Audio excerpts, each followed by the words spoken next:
As I age, I become more committed to youth. Don't get me wrong, I have no desire to be a teenager again. Raging hormones and frantic emotions were not my forte. It took a long time for me to find myself after my teen traumas. And I have no desire to be 20-something again. I'm pleased that career anxieties unique to the beginning of our professional lives and romantic anxieties unique to the beginning of our love lives are behind me. For those of you who are young, in all of its various phases, as one who has gone before you, I can testify that these years can be a wonderful time of growth, accomplishment, and creativity, but they are also anxious years. We may have the drive, the talent, the intellectual vigor, but not the experience. And experience cannot be taught. It must be experienced. There's no shortcut to wisdom. We find ourselves in the real world with little real world experience, and thus there is an awkwardness about this time. We make many mistakes, the thought of which weighs on us even years later. Sometimes it is too painful for me to read my own sermons from years ago. Marcel Proust said it best. No man, however wise, would have not some period of his youth said things or lived in a way, the consciousness of which is so unpleasant to him, that he would gladly, if he could, expunge it from his memory. And yet, he ought not entirely to regret it, because he could not be certain that he had indeed become a wise man unless he had passed through all the fatuous and unwholesome incarnations by which that ultimate stage must be preceded. We are not provided with wisdom. We must discover it for ourselves after a journey through the wilderness that no one else can take for us. As I pile on the years, and as the inevitability of the relentless cycle of life comes into greater personal focus, I have become aware in a fundamental way how important the next generation really is. It's one thing to state a common truth. One generation gives way to the next. It's quite another thing to personalize a common truth. I must give way. I suppose it's a natural feeling. The result of one day looking around and realizing that you are no longer the youngest in the room. How did that happen? Somehow, some way, at some point, you have become an elder. And being an elder, you come to realize that more work, more investment, more accomplishment, and more key decisions are already behind you than ahead of you. And so I found that as the years unfold, the common truth of the importance of the next generation has become a personal truth that is increasingly urgent for me. I no longer simply pay lip service to the young who are our future, yada, yada, yada. I really mean it now. I'm still fiercely ambitious. But I no longer regard younger colleagues as tools of my own ambitions. At least not all the time.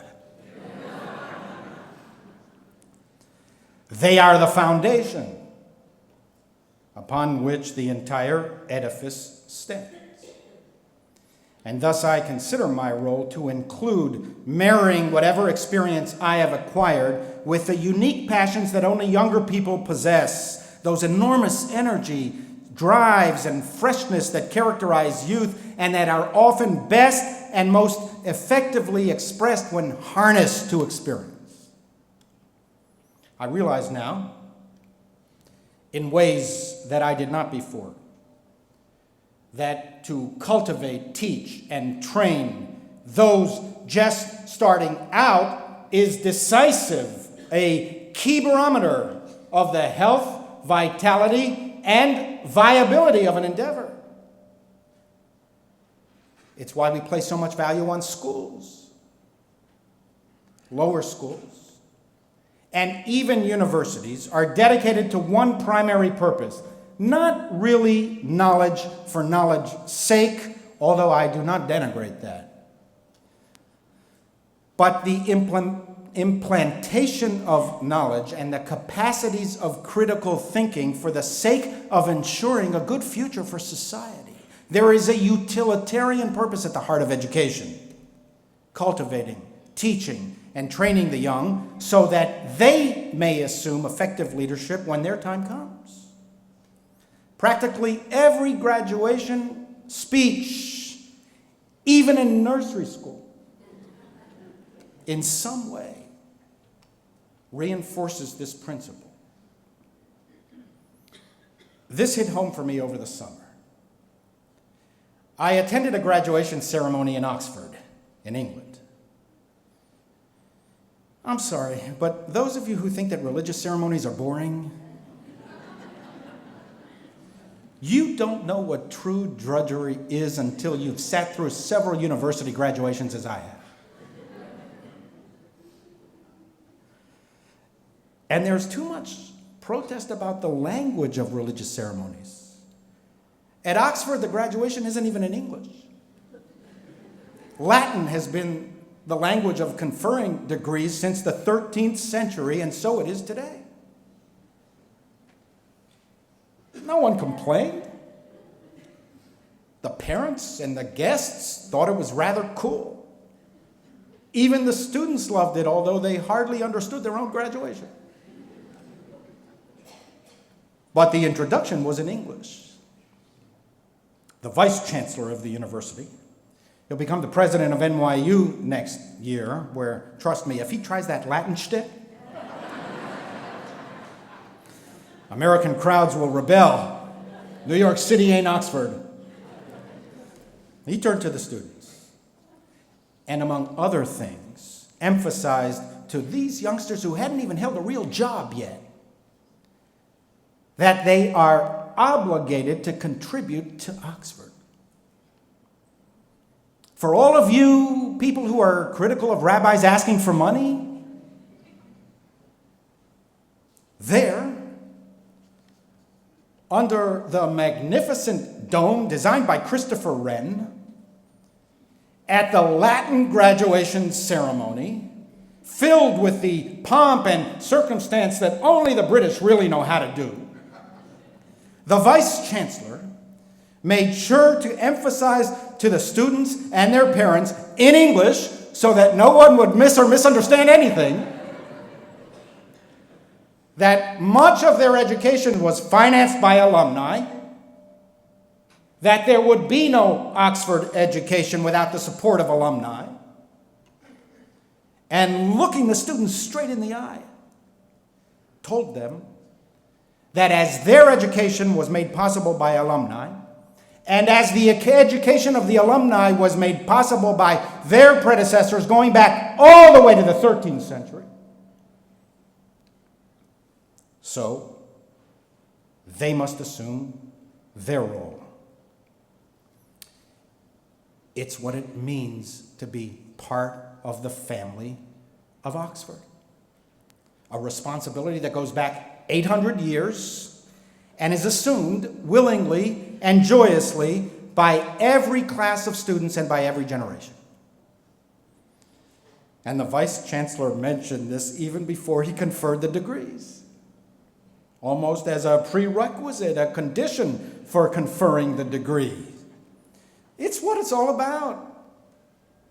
Even before you have left, a reminder of the precious gifts that you have received and an insistence that you too provide for those following you. It's a responsibility. It's what Oxonians do. There was nothing controversial about this speech. There were no grumblings afterwards. The parents were emotional, but these were tears of joy. They nodded in agreement to the words of the Vice Chancellor. The students expressed their sincere gratitude and commitment to the institution. Everyone felt privileged to have been part of the Oxford experience. And it hurt me to reflect that we're not doing this in liberal Judaism. We are not instilling in our young the gratitude that universities instill. We are not creating the loyalty that universities and even lower schools create. It's often a chore for our young people to get through our training, and our training ends precisely at the moment when it should be intensified. Speaking of Christopher Wren, it was said as the work was progressing on St. Paul's Cathedral in London, he visited the site one day. He noticed 3 bricklayers at work, and he asked the first what he was doing. "I'm laying bricks," the man responded. The renowned architect then asked the second worker what he was doing, and the man responded, "I'm building a wall." The third worker stood up and with a sense of immense pride declared, "I, sir, am building a cathedral to God." I often think that so many of our youngsters and their parents are merely laying bricks, going through the motions, week by week, with no sense of the grandeur of our project. There is little feeling of pride or understanding of the elevation of our purpose. By and large, our youngsters are not moved by their time with us. They do not acquire a sense of responsibility for those who follow them, and do not aspire to lay or professional leadership of our institutions one day, or even to support our elevated aspirations. Few of them feel privileged to have been part of the synagogue experience. I don't think it's our youngsters' fault. I think it's our fault. I don't think that they have abandoned us. I think that we have abandoned them. I think that the young Jews of today are amazing. I am not down on them. I admire them. In so many ways, they are much better than we were. I know this. I spend every day with them. They are so quick, so technologically proficient, so alive, so aware of their surroundings. They are so inspiring, so admirably tolerant, so free of so many of the prejudices that affected us. For the life of them, they can't understand why gender should make a difference in professional advancement or why sexual preferences should make a difference in social acceptance. They believe in peace. They believe in justice. They believe in freedom. They believe in social responsibility. They believe in liberalism, and by this I mean not affiliation with a particular party, but a commitment to intellectual and practical pluralism. They are optimistic. They want to build, not tear down. They want to contribute. These are all Jewish ideas, by the way. They go to the heart of what it means to be a Jew. We taught these principles to the world. But young Jews do not associate these principles with Judaism. It's not their fault. It's our fault. First and foremost, It's the parents' responsibility to figure out how to keep young Jews attached to Jewish life, and by and large, liberal Jewish parents are failing in this. We have pursued many other crucial objectives, but have failed to invest the necessary time, creativity, and resources in our children's Jewish identity. It's also our synagogue's responsibility to figure out how to keep young Jews attached to the Jewish community, and by and large, liberal synagogues are failing in this. We have pursued many other crucial objectives, but have failed to invest the necessary time, creativity, and resources in our younger population, the ones most at risk. It's also the Jewish community's responsibility to help synagogues keep young liberal Jews attached to Jewish life. And by and large, the Jewish community is failing in this. The Jewish community might be pursuing many other crucial objectives, but has failed to invest the necessary time, creativity, and resources in our younger population, the ones most at risk. And thus, our Jewish community is aging more rapidly than at any other time in Jewish history. An entire generation, teens and young adults, 13 to 30-somethings, have vanished from Jewish life, and many of them will never return. Any honest observer will concede that this is a recipe for implosion. It cannot be sustained. We are already seeing the effects. In school, camp, and synagogue closings, fewer Jews involved in Jewish life, fewer Jewish philanthropists funding Jewish causes, and a rather bleak outlook on the future of American Judaism, a community that is predicted to be far more orthodox, religiously and politically, less affluent, less generally educated, with far fewer Jews and thus less influential in America. I want our synagogue to do something about it. I am not willing to let us off the hook, complacently accepting whatever history dishes out to us. Poor us. What can we do? Modern Jews don't care about Judaism the way they used to. They choose tennis over Torah, soccer over services, conference rooms over classrooms. And I want you, young parents, empty nesters, elderly, grandparents, and concerned congregants, just concerned congregants who care about the future of the Jewish people. I want you to be part of our burden. I don't want to let you off the hook either. Don't demand too much of synagogue members. If you alienate them, they'll leave you. Be happy that they're even willing to pay the membership dues. And I want the Jewish community to support us. I don't want to let them off the hook either.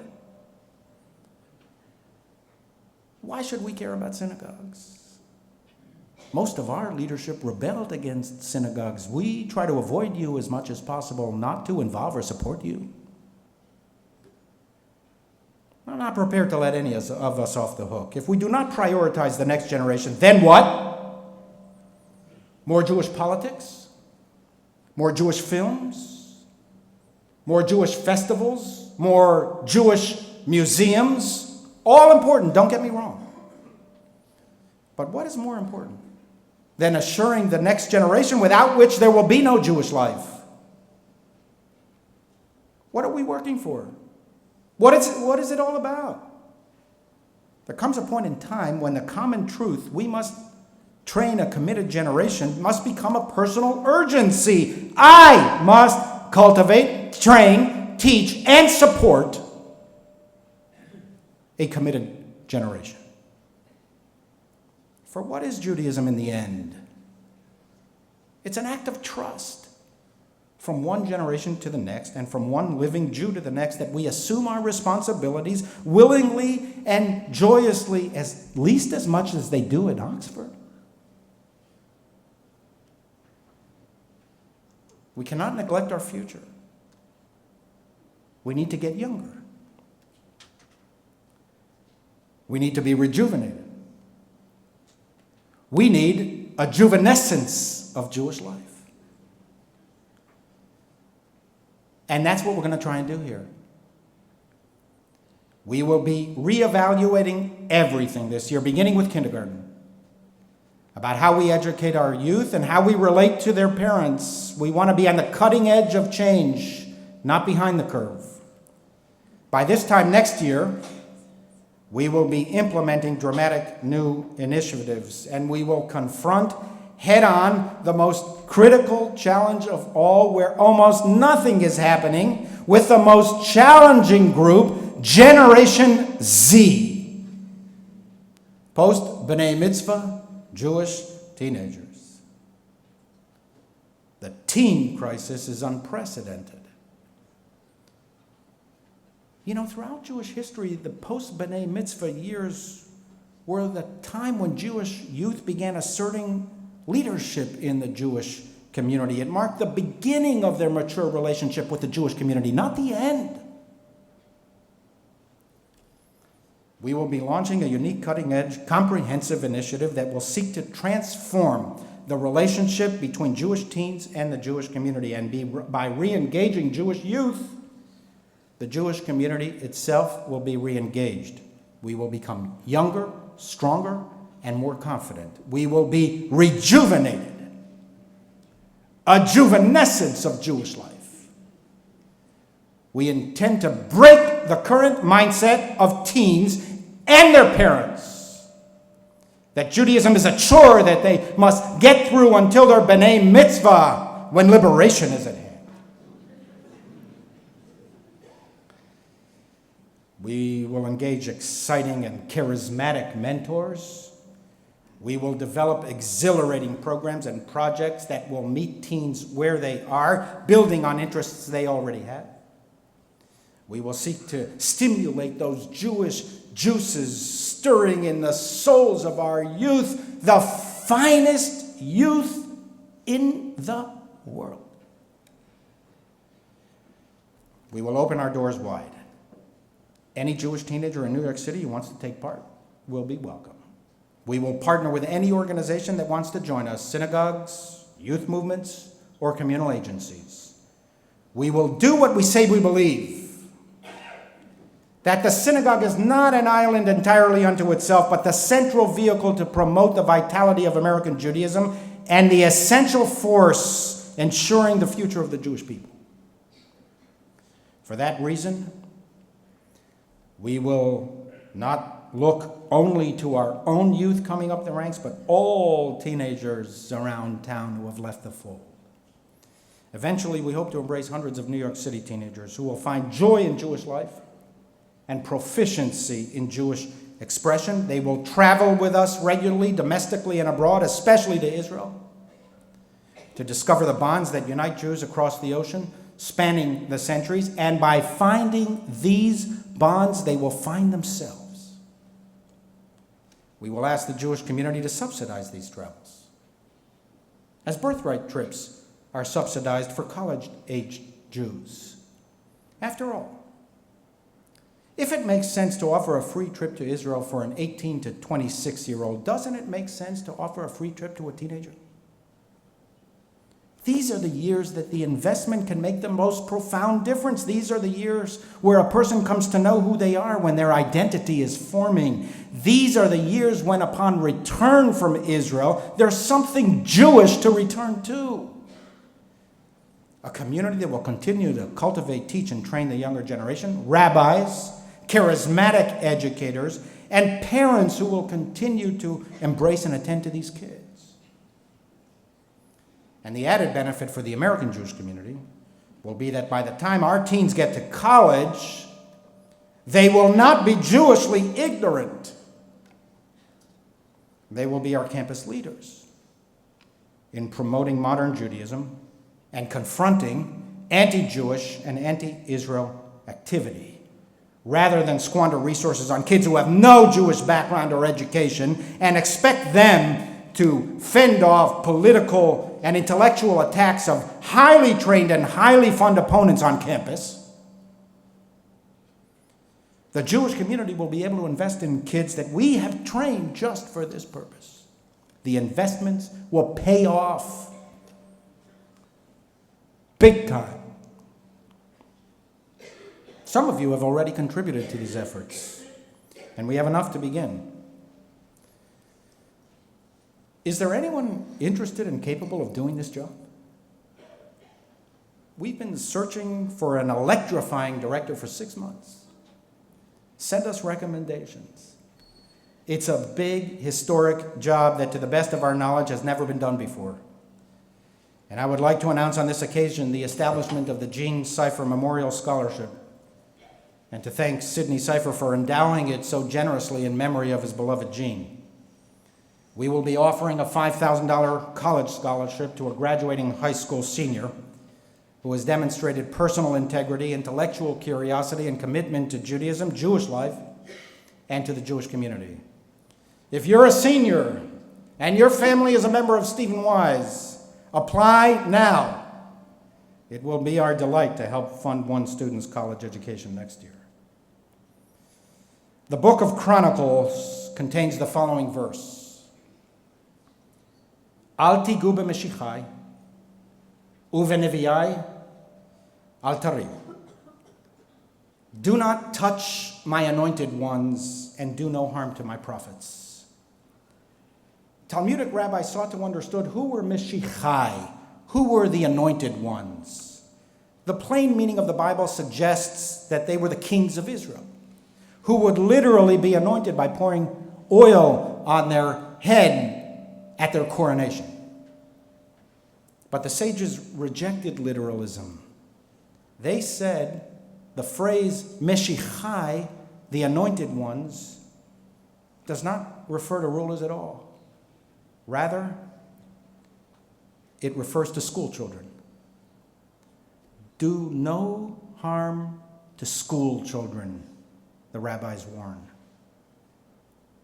And how do we harm them? Ask the sages. Is it physical harm, bodily harm, emotional harm? What is the harm to the young that the Bible cautions? It is the harm of neglecting their education, say the rabbis. It is the failure of parents, teachers, and community to implant Jewish values in the hearts of school children. Jerusalem was destroyed, say the sages, only because the education of school children was neglected. The rabbis contended that the Jewish future will be shaped by what happens today and every day in Jewish classrooms. With stunning beauty and with profound conviction, the sages conclude, the world endures only for the sake of the breath of school children. This old world of ours, this old Judaism of ours, endures for the sake of the breath of our school children. It is the breath of the young that gives life to the old. I realize that now more than ever. We must embark on a long, arduous trek. There will be no instant gratification. The fruits of a good education ripen only years later, as the poor harvest of a bad education blights our landscape today. Let us not lose the kingdom because we neglected the education of the young. Let us gather afresh for a new beginning, breathing new life and a new spirit into our ancient people. And with this spirit, we will be able to embrace our task willfully, joyfully, and purposefully, honored by the trust that history has placed in us and grateful that destiny has chosen us.